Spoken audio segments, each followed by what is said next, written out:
On the news tonight, President Tinubu says Ngozi Okonjo-Iweala's re-election as DG World Trade Organization will enhance inclusive global economic growth. Organized labor in Cross River embarks on indefinite strike over minimum wage. Coming from the foreign scene, Namibia Electoral Commission says polling stations will remain open to address electoral anomalies. Good evening, the major report. I am Babatunde Fanowo. President Bola Tinubu says he is optimistic that the economic reforms of his administration will impact the rest of the continent. President Tinubu stated this during a state dinner hosted by the French government at the Palais des Elysées in Paris, France, noting that leaders can only move beyond rhetoric and work by creating a continent that truly serves its people. According to him, the time has come for government to embrace a collaborative and people-centered approach to governance and development, as he asked Nigerian and French citizens to uphold the cordial relationship shared by their nations. President Tinubu also highlighted the historical struggles of France to establish freedom, democracy, and commitment as guiding principles.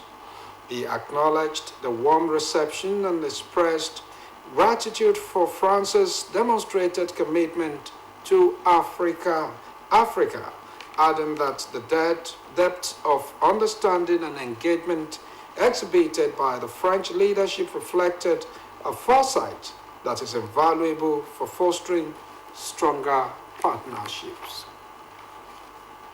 Meanwhile, President Bola Tinubu has congratulated former Coordinating Minister for the Economy and Minister of Finance, Dr. Ngozi Okonjo-Iweala, on her unanimous re-election as the Director General of the World Trade Organization. A statement by the presidential spokesman, Bayo Ononuga, stated that President Tinubu is confident that her continued leadership will strengthen the International Economic Organization's role as a critical pillar of inclusive global economic growth and good governance in the next 4 years. The Nigerian leader noted with delight that Dr. Okonjo-Iweala's unanimous appointment for a second 4-year term demonstrated the trust and confidence the international community placed in her leadership to advance multilateral trade for sustainable global development. According to the statement, as a committed member of the World Trade Organization, ECOWAS, and the African Continental Free Trade Area, Nigeria will continue to support the World Trade Organization's mission to foster a fair, inclusive, and equitable multilateral trading system. The renowned development economist and global finance expert made history in the year 2021 as the first African and first woman to lead the 164-nation member World Trade Organization. Osun State Governor Senator Adeleke has emphasized the efficacy of prayers to be an important tool in the achievement recorded by his administration in the last 2 years. Governor Adeleke stated this at the prayer session of League of Imams and Alfas of Osun State, led by Sheikh Anima Sham at the banquet hall of the Government House, Osogbo, the state capital. Governor's Office correspondent Oluwatobiloba Odunuga reports. The League of Imams and Alfas in Osun State, under the leadership of the Chief Imam of Osogbo Central Mosque, Sheikh Musa Animasham, convened a special prayer session as part of activities marking the second anniversary of Governor Adeleke.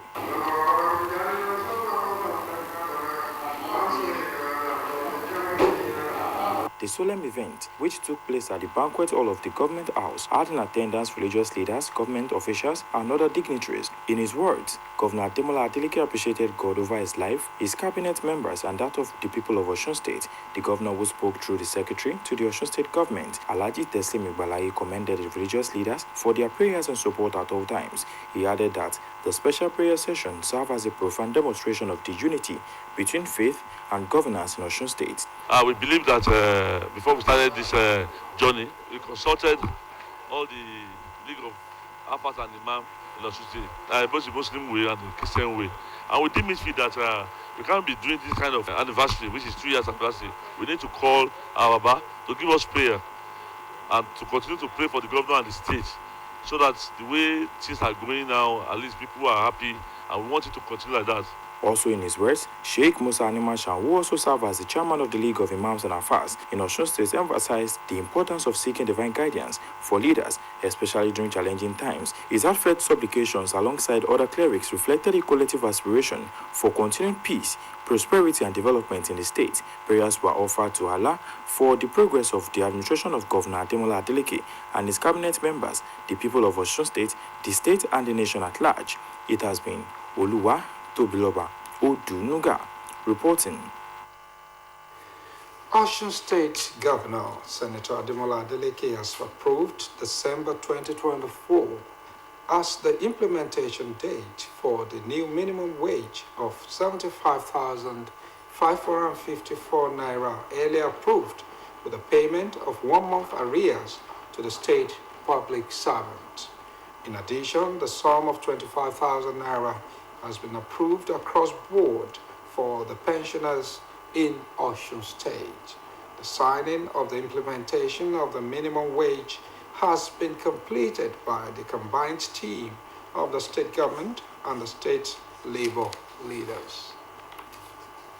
In the meantime, organized labor in Cross River has revealed that it was set for the industrial action as proposed by the Nigeria Labour Congress over the implementation of the new minimum wage. The chairman of Trade Union Congress in Cross River, Comrade Monday Ogbodum, made a revelation. Recall that the NLC had fixed December 1st for workers in states that failed to implement the new minimum wage of 70,000 naira to commence industrial action. Ogbodum said, except the Cross River government implements the new minimum wage of 70,000 naira, workers in the state will fully join the strike. Ogbodum, who disclosed that negotiation with the government is still ongoing in the state, government was still progressing, however, added that it will not stop them from joining the strike. According to him, until the new minimum wage is implemented, which is labor's position, the workers in the state will be joining the strike from December 1st. Osun State government has announced the opening of the portal for the registration of the Imole Youth Course scheme and the Osun Youth Database. The State Commissioner for Youth Affairs, Mr. Moshood Olagunju, made the announcement while featuring on an OSBC weekly program in Osogbo. According to the Commissioner, the registration for the Imole Youth Corps will be open for 2 weeks, while the Osun Youth Database registration will be open till further notice. Mr. Olagunju said the links for the registration are imoleyouth.osunstate.gov.ng and www.osunyouthAffairs.com.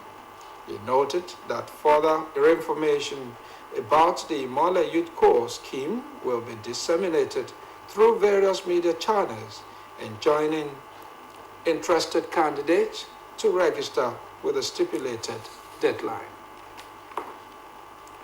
The Managing Director and Chief Executive Officer, Bank of Industry, Dr. Olashupo Olusi, says federal government has raised the amount small businesses could access on single-digit loans to 5 million naira to ensure the country's inclusive economic growth. Dr. Olusi made the announcement during a town hall sensitization in Lagos on the federal government grant and loan scheme. The event was organized by the Federal Ministry of Finance in collaboration with the Federal Ministry of Industry, Trade and Investment, the Presidency, Bank of Industry, and other stakeholders. The Bank of Industry boss, who was represented by the Executive Director, MSME's Bank of Industry, Umar Shekarau, eulogized President Bola Tinubu for the availability of 200 billion naira presidential intervention fund for micro, small, and medium enterprises. We said 75 billion out of the presidential conditional grant and loan scheme is targeted for MSMEs, adding that the initiative is expected to create thousands of direct and indirect jobs nationwide. He urged business owners to approach the Bank of Industry or register online without going through intermediaries to benefit from loans and grants. According to him, over 800,000 Nigerians have benefited, and there is room for including youth, women, and the physically challenged in order to boost the economic development of the country. Godfrey George, Muhammad Lawa, Gift Habib, Daniel Anyotoye, and Deborah Musa, pro-Biafran agitator Simon Ekpa, who was arrested in Finland for alleged terrorism-related activities, was spent Christmas in detention as the country's legal system does not permit bail. Finland's National Bureau of Investigation chief, Mikko Laakson, disclosed this. This was as EPA's followers have declared the United States of Biafra at a conference held in Finland. The Finnish government had last week announced the arrest of EPA alongside 4 others on suspicion of terror-related activities, including incitement to violence and terrorism financing. The Finnish police confirmed that EPA, described as the self-proclaimed Prime Minister of the Biafra Republic government in exile, allegedly used the social media to promote violence in the southeast region, targeting civilians and authorities. According to local publication YLE, EPA was remanded in custody by the Paijaham District Court on charges of public incitement to commit a crime with terrorist intent. The publication reported that the Finnish Central Criminal Police confirmed the arrest in a statement last Thursday, noting that other suspects were apprehended for allegedly financing terrorist activities. In the meantime, the National Agency for Food and Drug Administration and Control has cautioned frozen food dealers to stop the sale and distribution of unregistered and prohibited products. The agency made the announcement during a one-day sensitization program at Kado Fish Market in Abuja. The Director General of NAFDAC, Professor Mojisola Adeyeye, emphasized that the importation and distribution of banned products must stop to support local farmers and producers of frozen food. Adeyeye, who was represented by Mr. Kenneth Azikiwe, the director in charge of the FCT Directorate, said that the initiative aims to safeguard public health, particularly during the festive season. She reiterated NAFDAC's commitment to eliminating the illegal production, distribution, and sale of unregistered packaged food, water, and other regulated products.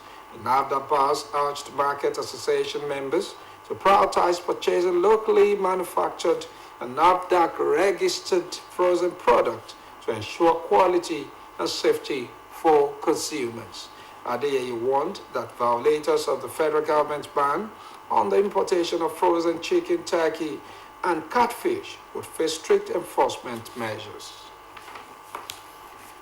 The Middle Belt Forum has reiterated its call for the restructuring of Nigeria, warning that the current system has led to the marginalization of minority groups. Middle Belt Forum's national president, Dr. Beatrice Pogu, who was represented by its national organizing secretary, Emmanuel Alamu, made this known while speaking with newsmen on the sidelines of a two-day symposium on restructuring held in Kaduna. The symposium, which the Rebirth Group organized, brought together participants from various ethnic communities in Nigeria, including the Ohaneze Ndigbo, Afenifere, Ariwa Youth Consultative Forum, and the Middle Belt Forum. Pugo noted that the Middle Belt region has historically been marginalized and excluded from key decision-making processes. Pugo emphasized that the Middle Belt region does not support the disintegration of Nigeria, but rather believes in the oneness of the country. However, he stressed that if Nigeria is to remain united, it must be restructured to address the underlying issues that have led to marginalization and inequality. In his remarks, the convener of the symposium, Owolabi Oladejo, explained the objectives of the Rebirth Group, which include promoting a restructured Nigeria where every group or ethnic nationality would have a sense of belonging. The Owa of Igbajo, Oba Ademola Makinde, has commended the sons and daughters of the town at home and in the diaspora for their immense support for his kingship and their contributions to the development of the town. Oba Makinde gave the commendation at the installation of Chief Deborah Adeleke Onifade as the Yabiye of Igbajo. Oluchi Amda completes the story. This pavilion of the Owa of Igbajo, Oba Ademola Makinde, was the venue of the installation ceremony of Chief Deborah Adeleke Onifade ní Latilo as the Yabiye of Igbajo. The event brought together illustrious sons and daughters of the town at home and in the diaspora, families, friends, and well-wishers, just as the representative of the leader of the Reformed Ogboni Fraternity, ROF, Chief Rotimi Williams Awotunde, as well as other members of the group from across the globe, were fully on the ground to celebrate one of their own, Chief Deborah Adeleke Onifade. While speaking with OSBC News on the significance of the historic event, the Owa of Igbajo land, Oba Ademola Makinde, congratulated the new EIBA for being a worthy ambassador of the town, adding that her exemplary lifestyle has brought so much honor to Igbajo.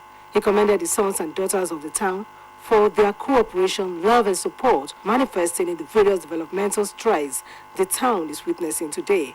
The monarch implored them to continue to spread love among one another and rededicate themselves to the progress of the town. Continue to do well, continue to do things for your community. By God's grace, at least somebody will recognize it. Our time of recognition has come today, and that is why she's been bestowed with Yabi of Igbajo. Similarly, a retired military officer and son of the soil, Grand Prince Adedamola Awodola, spoke on the need for the entire indigenes of Igbajo to embrace peace and make the love for one another their watchword. The Grand Prince maintained that no development could take place in an atmosphere of chaos, just as he urged the people to invest in human capital development, adding that society would develop when individuals are progressing. We are all friends. We only fight enemies. We fight enemies. We don't fight friends. Also speaking, the new EIB of Igbajo land, who holds the same title in Egbeda, Lagos, and Okeiro, Osun State, Chief Deborah Adeleke Onifade expressed appreciation to God and the Owa of Igbajo for honoring her with such a dignifying chieftaincy title. She promised to continue to work towards the progress of the town. Chief Adeleke Onifade could not hide her joy as she danced to the melodious song from the musical band shortly after the completion of the traditional rites.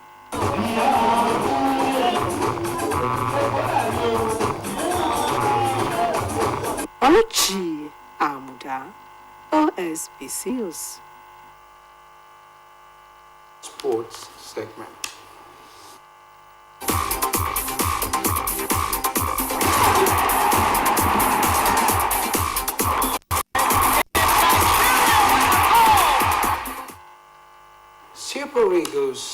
Super Falcons of Nigeria will seek their maiden victory over France's Les Blues when both teams clash tonight in an international friendly at the Stade Raymond Copa, Angers, France.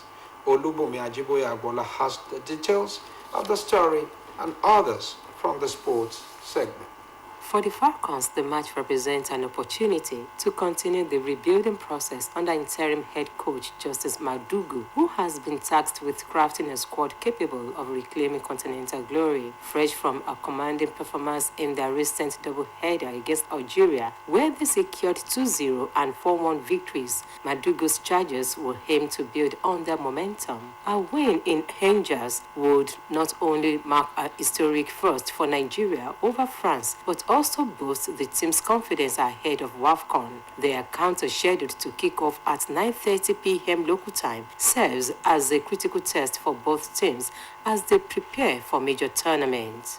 In a related development, the stocks of Super Eagles attacker Ademola Lookman, who finished 14th in this year's Ballon d'Or rankings, has been recognized for his outstanding performances at club level, while William Troost-Ekong has been nominated for the defenders category. The Atalanta forward is among 22 players shortlisted for the category, and Lookman have continued to rise after he was nominated for the FIFA Best Forward this year. Meanwhile, Troost-Ekong features in the defenders category, where 22 players are vying for the prestigious award. The Super Eagles centre-back earned spot after being named the most valuable player of the 2023 African Cup of Nations. Furthermore, other prominent African players listed are Morocco's Ashraf Hakimi and Soufiane Rahimi, who were bronze medal winners at the Paris 2024 Olympics, and Pierre-Emerick Aubameyang of Gabon. In the meantime, two-time UFC middleweight champion Israel Adesanya is set to make history as the headliner for the first UFC event in Saudi Arabia scheduled for next February. This will mark as Adesanya's return to the octagon following a submission loss to Dricus Du Plessis at UFC 305 in August this year. Despite the setback, Adesanya remains one of the UFC's biggest stars, boasting an impressive 24-4 record with 16 knockout wins. The February clash will also be Adesanya's first non-title fight since his victory over Anderson Silva in February 2019. Adesanya's opponent, Nasruddin Imavov, is an emerging force in the middleweight division and will look to capitalize on this high-profile opportunity. A win against Imavov could propel the 35-year-old closer to a historic third reign as middleweight champion. The bout promises an electrifying mix of styles, with both fighters eager to make a statement in front of a global audience. For Adesanya, the fight offers a chance to not only to add another victory to his illustrious career, but also to solidify his legacy as one of the greatest mixed martial artists of his generation. Olubumi Ajiboye Agbola reporting for OSBC News. And coming from the foreign scene, the Electoral Commission of Namibia says polling stations will remain open, admitting to logistical failures, including a shortage of ballot papers and overheating electronic tablets used to register voters. This report and others from the foreign scene are presented from us today. Tensions are mounting in Namibia after a controversial extension of presidential and parliamentary elections into the weekend owing to irregularities that slow down voting.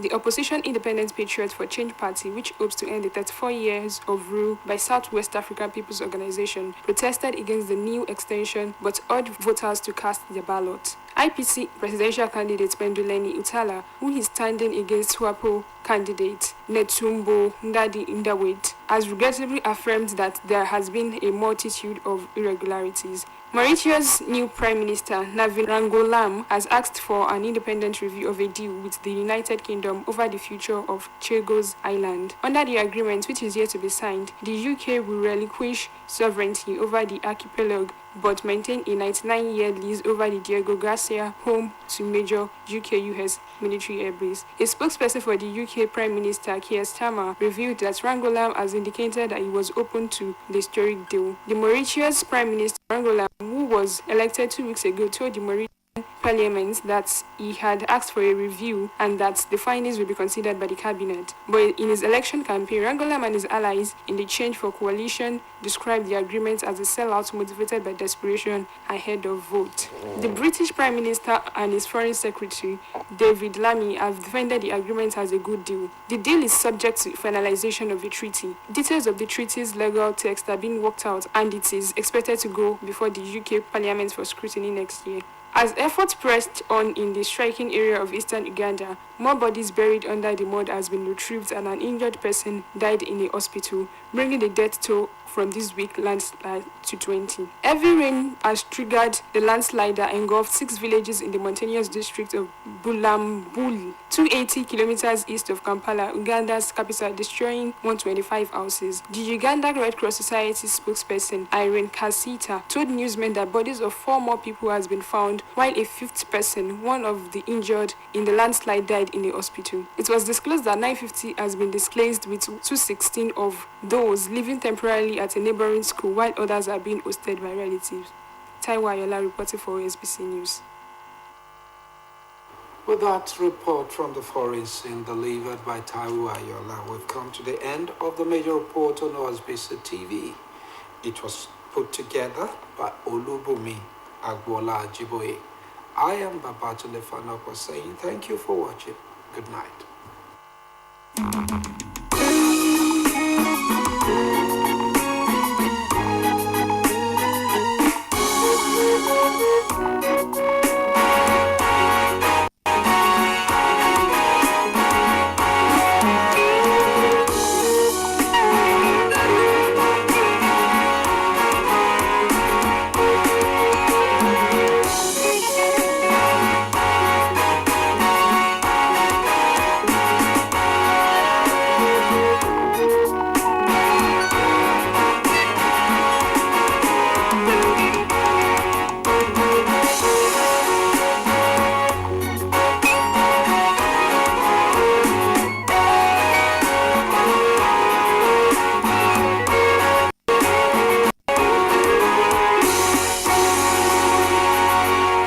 Times to Oladekeno. This Christmas, start times to